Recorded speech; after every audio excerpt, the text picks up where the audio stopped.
Hello.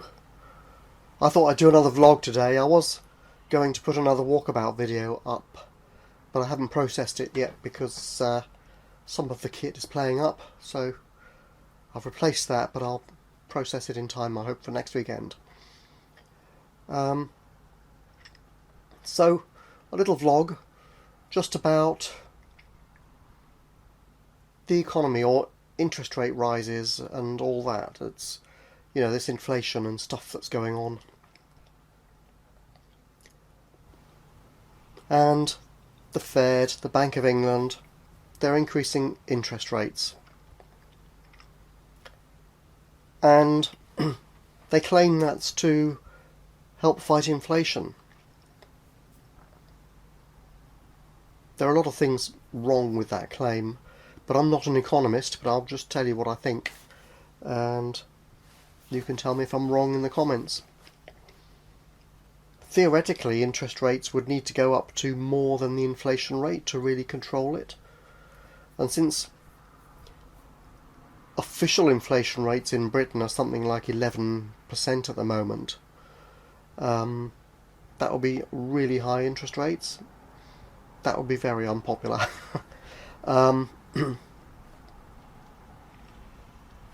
And of course that's only the official inflation rate. The real inflation rate, particularly in the things that poor people need to buy, like food, of course is much higher. But anyway, what do interest rate rises do? Fundamentally, they increase the price of money. So in other words, anybody with a loan, like a mortgage, is going to suffer from it. Their thinking is that it will suck money out of the economy, that people have too much to spend.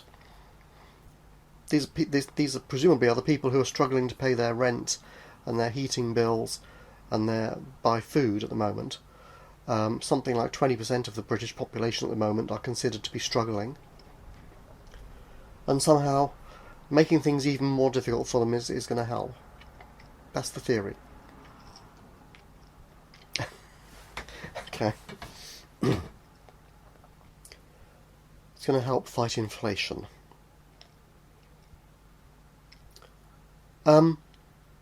This might be so if the inflation was coming from people having too much money. Now, as far as I can make out, the only people with too much money are the super rich. And increasing interest rates won't hurt them because they've got big savings. So all that will happen is they will get more interest on their savings because interest rates have gone up. So it will make the rich richer and it will make the poor poorer.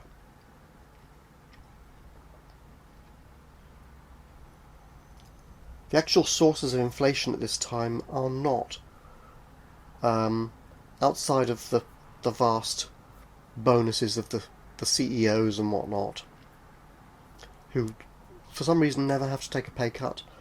The sources of inflation are other things. I've got some notes here. I've made a load of notes as usual.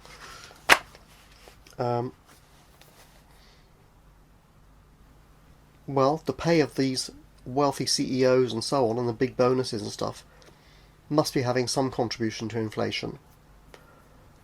But whenever they're talking about keeping wages under control, for some reason they don't talk about these people.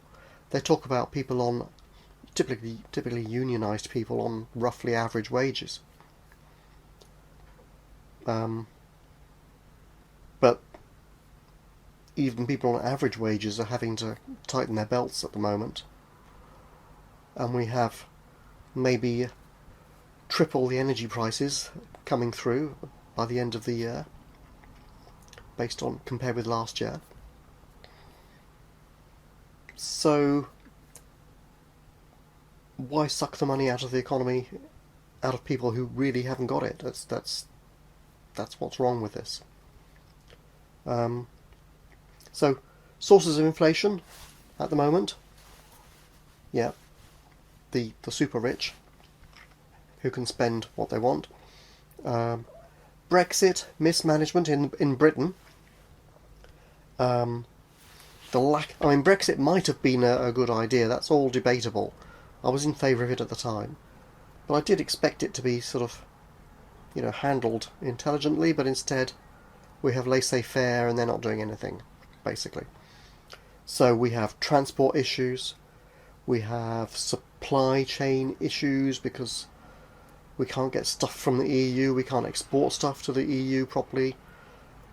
Stuff gets stuck in customs. Shipment of prawns gets stuck there for a week because the customs officers have to sniff every prawn and give it a certificate. It's just ridiculous, right? And Brexit is also causing company closures because these companies, a lot of them have lost their market in Europe because they can't handle the paperwork. Just to export simple things like fish, there are dozens and dozens of different certificates and so on, depending on how you're going to label them and so on.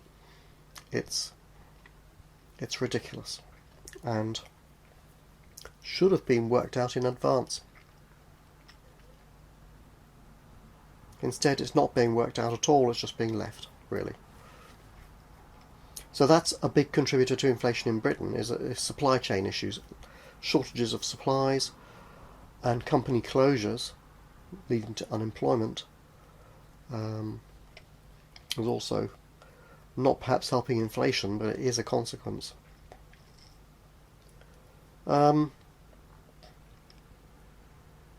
Energy prices, of course, and profiteering, because the big companies, oil and gas companies, are making huge profits whilst complaining that their supply prices are so high. The government also is profiteering because they have taxes on these products, and as the price goes up, their tax revenue goes up by about the same percentage. Let's not forget that.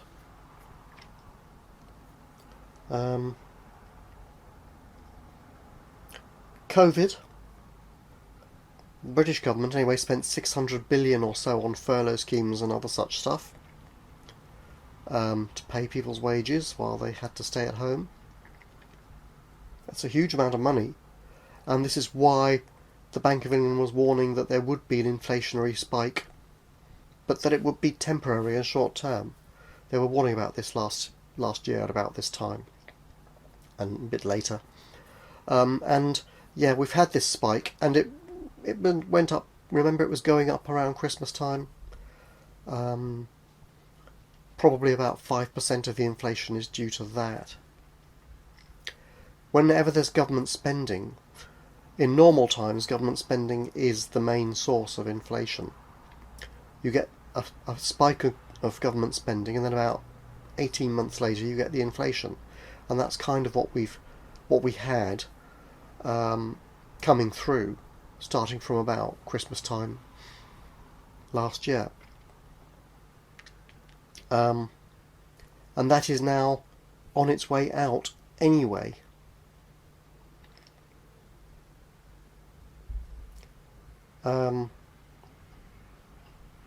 But yes, the interest rate rise might have some effect on that. It won't have any effect on Brexit mismanagement. It won't have any positive effect on the pay of the super rich. It may encourage poorer people to demand higher pay increases so they can cover their increased bills, like their mortgages. So if anything, it will make it worse.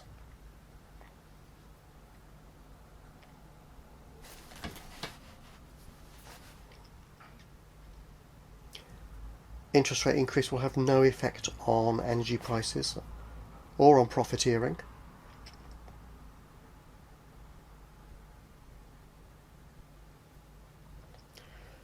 Supply chain shortages are in place not just because of Brexit, of course. They were in place anyway because of the disruption caused by COVID or the closures of so many companies permanently. The the loss of people in the transport industry, because after a couple of years of not really working, they went to do other things. It's hard to replace them. Containers are stuck in all the wrong parts of the world because the whole system is like just in time, and when it was disrupted, stuff was left in the wrong places, and it's still not corrected. And we are getting lockdowns again in China, and the good old sensible clever leaders of ours have made us dependent on China and Russia, enemy countries, for essential products and services. Well, products I suppose is the word. So there are worldwide supply chain issues which interest rate rises will do nothing to affect.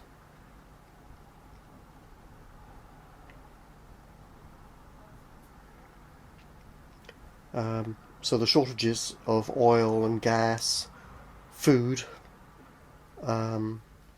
fertilizers, largely because of trouble with Russia and Ukraine, will not be affected by interest rate rises. It won't help them. So therefore the inflation caused by those shortages will not be removed by an interest rate rise. The interest rate rises, if anything, will affect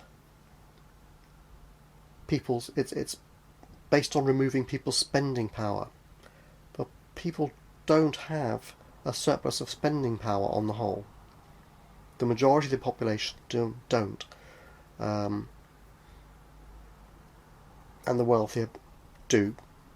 But they have savings, and so in fact will probably make a net gain, as I mentioned.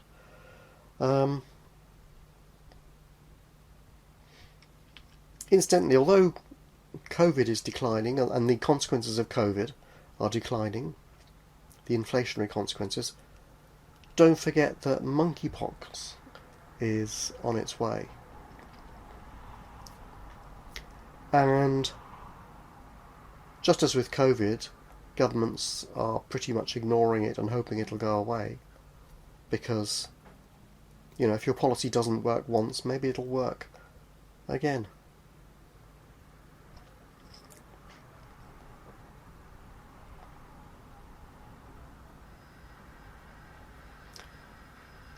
And yeah, wages I should say a bit more about, because every time we hear in the news people talking about wage rises and wage demands of unions, people are saying, oh, we have to keep the wages down to control inflation. But the wages being offered, the wage rises being asked for and offered, are actually less than the real rate of inflation anyway. So they're not going to be inflationary by any stretch of the imagination.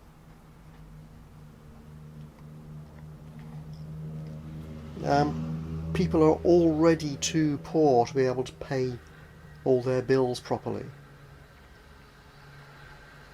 Sucking more money out of them, or giving them below inflation wage cuts will not make a material difference to inflation.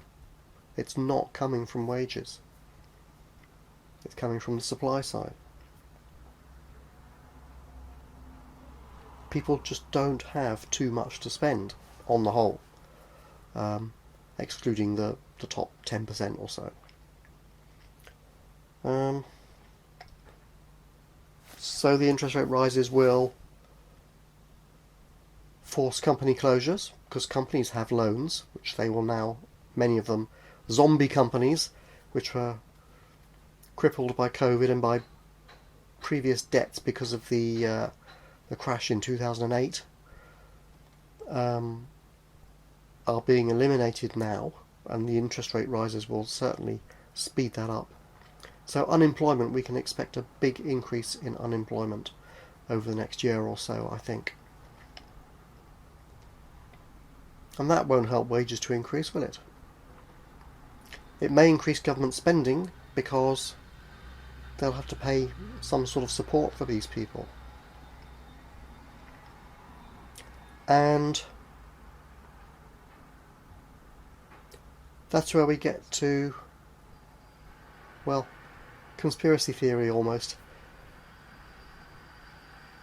Is it a plan?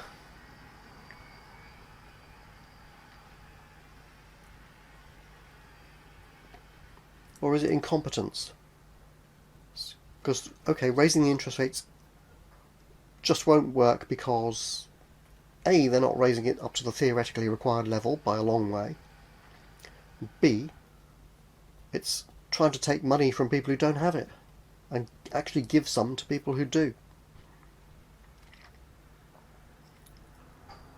Are they just incompetent and stupid? Possibly. Most of their predictions are mostly wrong most of the time. They were right about the COVID inflation boost, but not about, obviously, they didn't predict the Ukraine war and so on. And they've been ignoring, in this country, they've been ignoring the impact of Brexit.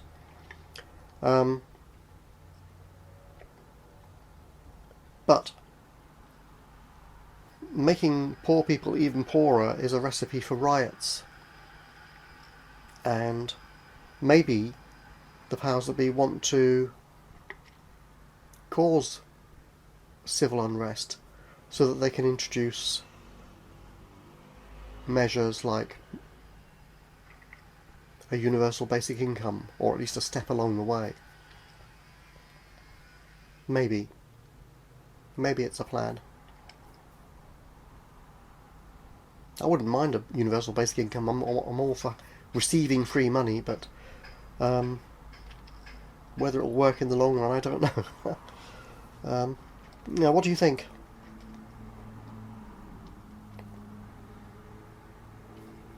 Obviously, these crises are coming about because humans are not really cooperating with each other well enough.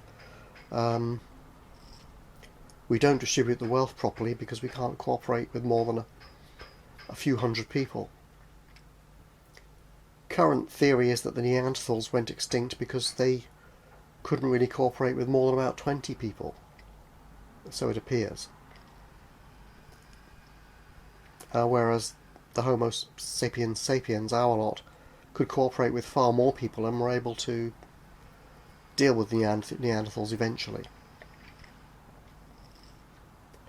But we can't cooperate enough to have an altruistic financial system. Our system is based on selfishness. Companies that profiteer are bad AI, making money regardless of the bad consequences on other people, because our system is all about the worst kinds of people supposedly going to do good out of the worst kinds of selfish motives. And that's why it doesn't really work very well. So we've had, in addition to oil, gas and food and fertiliser and all these shortages, in this country we've got water shortages now because of droughts, and we're going to have the next 2 weeks or more of sunshine and no rain in the south of England. So we've had water companies privatised for the last 40 odd years, not investing in infrastructure to cope with the predicted shortages of water. No, they've just been handing out their profits to their shareholders because that's the law. You want them to do the right thing and invest in infrastructure, but they're supposed to do what is best for their shareholders, so they give the money away instead to their shareholders. And the infrastructure is not being fixed. And is in fact being allowed to deteriorate.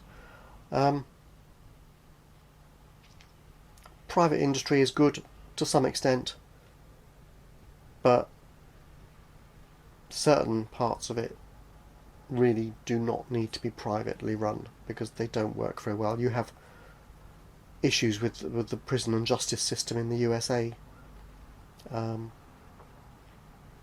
where it's a racket really. For certain parts of the community anyway. So, anyway, What do you think? Are the government doing the right thing? The normal way to remove money from the economy after a burst of spending is to adjust taxes. And ex-Chancellor Rishi Sunak, Fishy Rishi, in this country, increased national insurance, which is a kind of tax. And really, the Tories have faced something of a backlash because of that. And it's probable that Liz Truss will be the new Prime Minister, and she's promised to cut taxes. I don't think that a tax cut is going to be really here or there. It won't make much difference. It'll probably just be a pittance, a penny or two here or there or something. But normally, when they want to remove money from the economy, increasing taxes is the way to go. It takes it out of people's wages, straight. But as I say, wages are not the problem really at the moment. Okay, what do you think? Are these people stupid, or is it a plan? What are they up to? How are you affected by these interest rate rises and by the costs of fuel and food and all the rest of it? And maybe even the spread of monkeypox, because promiscuous parts of the community are doing the same as they did with AIDS and just ignoring it at first. And so are the government. Bye for now.